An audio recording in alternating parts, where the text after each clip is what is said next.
going on? Thanks for the applause. Welcome to a new episode of the Build series live here in New York City. I'm your host, Kevin Kenny. And we got some Grammy Award winners in the house today. They've been a band for 22 years, believe it or not, and they're still selling out shows as part of their new tour, including the Ryman down there in Nashville. Please, let's give a warm Build welcome to Switchfoot. Can we actually, in the back, can we bring that video up really quick? I want to talk about this music video. Sure. So cool. Almost remind me, there's an old video that a guy named Joseph Kahn directed for Blink-182 for their song Always. And it kind of reminded me of that because there's a bunch of different things going on, a bunch of visual effects. Can you take me through just how this video came to be? Well, it's interesting you mentioned Blink because they're from San Diego and so are we. So maybe there is some connection. Yeah. The video, sort of a friend of ours, it's a filmmaker. We got in a room and just shot a bunch of friends. So all the different random faces you see are just people we know from San Diego. And just wanted to kind of illustrate the humanity and sort of the concept of the record being that, you know, this native tongue connects us all. Yeah. I'm a huge nerd for the SoCal. I mean, if you want to call it the punk scene, alternative scene, whatever you guys deem it. San Diego, to me, doesn't get its credit. I mean, that's where, if I have the story right, like, think about a band like Pearl Jam, right? Like, Eddie Vedder was surfing in San Diego when he set Stone and all the other guys the demos, you know, for that 10 album. What was it like coming up in San Diego? It was great. Yeah, San Diego has a really kind of eclectic music scene. Like, you can fit in there with all kinds of different music, from reggae to rock to singer-songwriter, acoustic stuff. Like, it's really open. Like, people would do shows together that you wouldn't normally see do shows together, and then everybody would help everybody else carry their gear off stage, and it'd be like, hey, you guys were great. We're in a reggae band. We're playing next. You know, it's like, okay, cool. And we grew up in that punk scene, like with, you know, just the alternative rock before it was called alternative rock, I guess. Well, you guys had 91X, right? Yeah. Yeah, that's one of the first alternative radio stations in the country. I mean, K-Rock pops up, I guess Flips kind of in the 80s, 90s, but then 91X is like right there. You're right. So that must have been huge growing up with that just available to you. Now we take it for granted. We can just stream whatever the heck we want on the internet and on our phones. But back in the day, like that was a huge gateway to alternative music for you guys. Yeah, I mean, that particular radio station was one of the first in the country to play us. I think we first got played on like the local show, like at midnight on Sunday night or something, you know. But then eventually they just kept playing our music over the years, and really, really grateful for that kind of support. Oh, totally. Can you guys still think back that far and remember how exciting it was to hear your song on the radio for the very first time? Oh, totally. Absolutely, man. I mean, you mentioned 9X. I grew up listening to that station, right? And so as a kid, I would make mixtapes off of that station back when you'd have to press record on a tape and make a mixtape of the radio. You don't know what I'm talking about, but, you know, it was early file sharing is what it was, basically. But 91X, and then to be played on that station and to go in there and be kind of one of the bands that they helped start, it's like, that's our hometown. That means a lot to us. It really means a lot. I crack up hearing about, you know, ripping stuff off the radio because I came up in like the days of like LimeWire, Kazaa, like Napster, and I still have songs like on my phone from like the Killers with like the K-Rock, you know, like the ID coming in because people used to just rip them off the radio. Yeah. It's funny.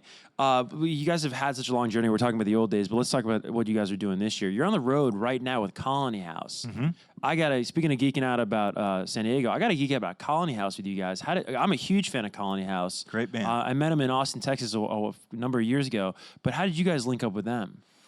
Man, just met them in Nashville, Tennessee, you know, coming through on tour a few years back, and have just stayed in touch. And you know, for us to get to bring out younger bands and kind of introduce them to our fans, our audience, that's a privilege, and we really do hand select all the bands we tour with, and that's an important part of the night, you know, from the time you walk in the door till the time we walk out, we want it to be something that's curated. Totally, totally. And having been around now and having this great perspective that you guys do as a band, what are the biggest differences, good or bad, that you see in a younger act nowadays like Colony House and maybe the bands that you came up with in that San Diego scene? Wow, that is a good question. We've seen a lot of different ways of doing things, and right now it seems like things happen a little faster sometimes than they used to. I mean, like, let's just take, for example, Meant to Live, which was one of our songs. We played that song for 2 years before anyone noticed it on the radio. And we played it in every club, every little 200, 300 person. We really like paid our dues, if you will, and then it kind of took off on radio, and then it became a thing. Whereas now I think songs will take off way faster. Oh, yeah. Like a band will release it, it'll be in a car commercial, and then everybody knows it the next month. And you're like, whoa, when did that come out? Oh, last month, it's their only song out, right? Yeah, you have these bands where you're like, it's huge, but it's their only song, and they're gonna put it on an EP, and it's gonna come out soon. And you're like, wow, we didn't do it that way. It happens so fast for people now. But I love it. I think music is thriving, but the music industry is very moldable. Yeah. It's very moldable in how things can shoot up to charts, you know, like it's a YouTube sensation and you're like, whoa, I didn't see that coming. I was literally this morning at the, I work at the alternative radio station here in New York. I was talking to a guy who just, won't name names, just signed a $4 million deal with a major record label, has 15 minutes of recorded music. See? Wow. It's true. That's the I mean, thing. isn't that Yeah. just wild? It's crazy, but it's funny. I don't know if you guys ever listened to a band back in the day, Face to Face. We had them on Build a number of years ago, and they talk about just working a song like "Meant to Live," right? Like they had back in the day, bands would have songs on an earlier EP or an earlier album, and then work it, and it would wind up on like the first major label release or something. Like, you know what I mean? That never happens anymore either. Yeah. That actually happened to us with Dare You to Move. Oh, okay, yeah. So it was on 2 records. yes. So our 3rd album and our 4th. Yeah, it's so funny. But back then, like, you almost wouldn't know unless you were a huge diehard fan. Well, we talk about those 2 singles, right, that I guess introduced you to a much larger audience than you had before. Was there, like, a placement or, like, was it on a commercial? Was it in a video game back then? Like, what made those songs? You talk about working those songs for years. Was there one, like, overnight, like, just blew that thing up? Was it a music video? Like, what was it? It was probably a combination of things Yeah. at the time, you know. We definitely had some film soundtrack placements. The song "Meant to Live" was in Spider-Man 2, I believe. Yeah. it was Oh, inspired. right. Yeah, we did a music video where we shot it in the middle of the street in LA at night, and then they, you know, superimposed Spider-Man swinging over my drum set, and it was, you know, looked incredible on the big screen. Yeah, I feel like maybe a casual fan would think, "Oh, that's probably the best time ever to be in Switchfoot, or that's probably the time where you have the fondest memories." But I don't think that's always inherently true at all. What are some of your favorite memories of being in the band for so long? That's a good question. Yeah. I mean, the present time is really good. Yeah. Because we're in a really good place right now. We've, we took a year off last year, which is we've never done in 15 years. We took a year off the road touring. We were home for a year, which is kind of crazy. A lot of things happen in a year at home that you just didn't expect. And then we're like, let's do another album. So it's album 11 for us. And it's just crazy to think about. It's like Yeah, that's a 11 crazy albums. number. Is this really happening? This is real life? And then, you know, but the current state we're in, I think is healthier than we've ever been because I guess we've seen a lot of things, but now we're thankful for more things than we were before. Whereas I guess when you're younger, you're not as thankful. You're like, oh, this is amazing. This is fun. We're really doing it. But now you're like, man, people work hard and we're thankful for that. And we're with people who are supporting us. And, you know, you're more thankful for people supporting you and more thankful for people's work and working harder yourself and having fun doing it, you know? Yeah. So. Well, and also doing a ton of good, because also we should mention, as part of this tour, Right. you're working with, I believe it's called Food for the Hungry. Right. Yep. Yes. What are you doing with them? Yeah, we always try to take out a nonprofit partner when we go on tour. You know, we get to come across these great organizations that are making the world a better place in some way, you know, giving back to their communities. And this particular one, Food for the Hungry, gives clean water to impoverished nations and communities where, you know, kids don't get to go to school and, you know, they don't have food, the things that, you know, are just basic human rights. And through the organization, we're able to kind of introduce that cause to our audience and give people a way to connect and to give back. Yeah. We had Moby on the show last week, and he was saying that he's an interesting guy where he doesn't even accept money for his music anymore. He gives it all away. Do you find it difficult? I want to phrase this the right way. With this important work you're doing with Food for the Hungry, do you almost need that at this point in your career to still find meaning in the music, or because you've had the commercial success is what I'm getting at. You know, you've probably lived all of your dreams. The bucket list is full. Now is it almost a time in your mind to well, how can I take this art form that's given me so much and maybe benefit others in ways we haven't before, or in new ways? Yeah, I think like Drew said, I think the older we've gotten, we've had more of a perspective on how fortunate we are. Yeah. Music has given us so much. We always say that music and surfing kept us out of trouble growing up. Yeah. And so we try to find ways to empower the next generation and to give back. And yeah, I do think there's a certain responsibility that we feel like we have to really contribute and not just sing about hope, but actually find ways to tangibly partner with people that are doing great things. Yeah. And we've been a band that's always had sort of a philanthropy heart. So we do this thing in San Diego called the Switchfoot Bro-Am. Bro-Am is a surfing term, and it's like it's a surf contest on the beach and a concert on the beach, Nice. And it's 14 years running now. So, and all of the money goes to charity. It's something we were flying home from Australia one time and went, man, we need to do something for our hometown. We play all these charity events in other places. Let's invest in San Diego. So we started it like 14 years ago. It's one of the best days of the year, man. We get to see kids helped. We help 5 different charities every year. But that heartbeat of ours is something where it's like, we sing about hope in our songs, but we also want to like live that out. Yeah. You want to just sing about it. It's like, well, what are we doing? We have a platform. What can we do with that? And we believe that hope deserves an anthem.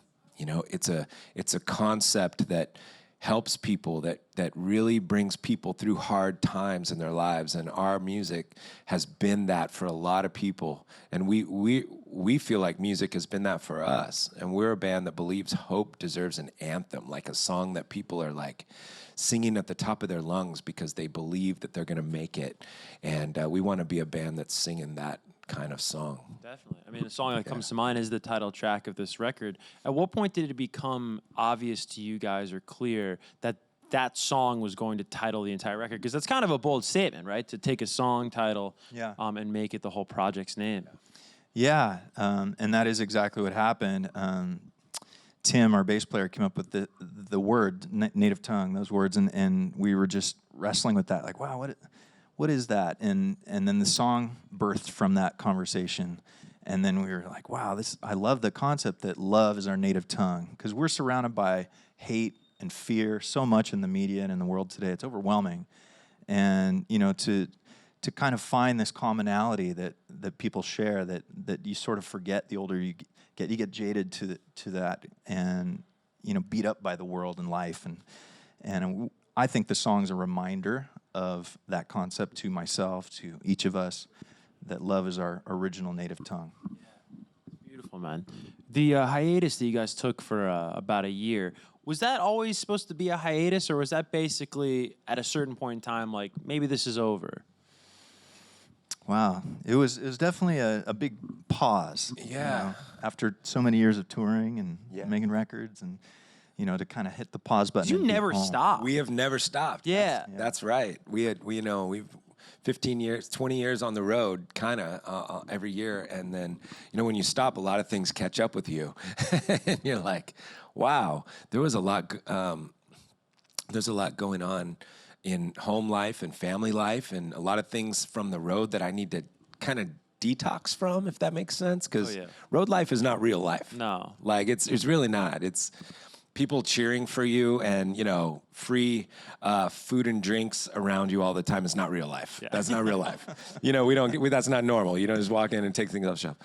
But it was really good for us to refocus us, I think. It was one of those years where we went, oh, we want to keep doing this, but we want to keep doing this with a renewed passion and a renewed heart for it. Yeah, I think it's probably a healthy thing for everybody at some point in your life to pause and ask yourself, do I love what I'm doing? Why am I doing it? Does it bring me joy? Regardless of your career or your occupation or where you are at in your life, having that moment of reflection is important. Yeah, And make sure it's not just out of habit, right? Because I think a lot of things we do, like, oh, we love this, and maybe you loved it 10 years ago, but now it's just a habit. Yeah. And you don't love it anymore. But you guys clearly do still love it. How big of a role did this amazing song "You Found Me" for the movie have to do with you coming back full time? Because that's sort of that opportunity, if I have it right, sort of came along during the hiatus. Yeah. Every once in a while we get asked to write for a film. We've had songs and films for many years, and that's always a big honor when another artist in a different art form wants to partner with you to create something beautiful. And so we did. We wrote a song for that movie Unbroken, and that sort of was an excuse to get us back in the studio. And then we kind of looked at each other like, wow, let's do another song. And oh, I got this other idea, and how about this one? And pretty soon we were making a record. Cool. All right. Well, I want to turn it over to the audience. We've got a couple great questions. The first one is going to come from right over here. Hi. So I had a question. You were talking a lot about how hope is such a central theme in a lot of your music, and I was wondering if that's always been something that's really important to you throughout your entire history of creating music, and if not, how has that message evolved for you guys? Yeah, it has been, from the beginning, although I think our band has taken in the early days, it's just like, we don't know what we're doing. It's punk rock. We're just kind of singing about chemistry class and, all kinds of quirky subject matters and things. And then at a certain point, we kind of realized, people are actually listening to our songs. So what are we saying? And they're not just listening, they're making them their own. Like, people are like making our songs their soundtrack. For important moments, and that kind of brings a seriousness to you where it's like, let's use that voice for good. Let's use that voice to spread hope. Let's use our platform to build up other things that are important around us. Let's look for charities and people doing good, and let's elevate that. Like, who's doing that? We don't want to just elevate what we think is cool or this or that, but like, let's elevate people that are making a difference around us. And so hope has always been something that has run very, very deep in our lives. As a matter of fact, I would think it's a part of our identity. Great question. Let's get to one final one, and it'll come from over here. Hi, we have a question for our website. Somebody wants to know, what's the weirdest thing that's ever happened to you with a fan while on tour? That's a funny question. I can think of so many. I remember a guy with a wheelchair crowd surfing in the front. That was awesome. Wow. Like, we're at a festival, and they crowd surfed this guy all the way to the front in a wheelchair, and he was just rocking, and he was a fan. We met, got to meet him afterwards and like said, hey, he's like, man, I'm a fan. I was in this accident, but your songs mean a lot to me. And gosh, our fans, we just thank you so much. Our heart goes out to you, people who listen to our music, and our songs bring you through important moments. We're thankful for that, and people's stories mean a lot. That was a crazy one. Does anything come to mind when you think of a crazy I think you moment? said it. I mean, that's exactly it. It means the world to us to have a very personal song connect with someone around the world. And it many times means something different, a story that influenced the song, and then suddenly you talk to somebody a year later, and that song got them through their own individual version of that. And I just think that's the beauty of the power of music. So, that's exactly. Power of music. It's amazing. Thank you for your question. Thanks. Guys, we're unfortunately out of time, but you are very busy these days. You got a show out in Jersey tomorrow night, then you got one in New York, I think the very next day. 43 total dates on this tour. You guys are madmen when I saw that. That is a robust tour, but tickets are available still for some dates online. And is it just straight up at Switchfoot on social media? Yep. Oh, yeah, nice. Switchfoot, and we'll be on tour the next few months all over the country. That's awesome. Well, we appreciate you making some time during that tour to stop by Build, guys. One more time for Switchfoot.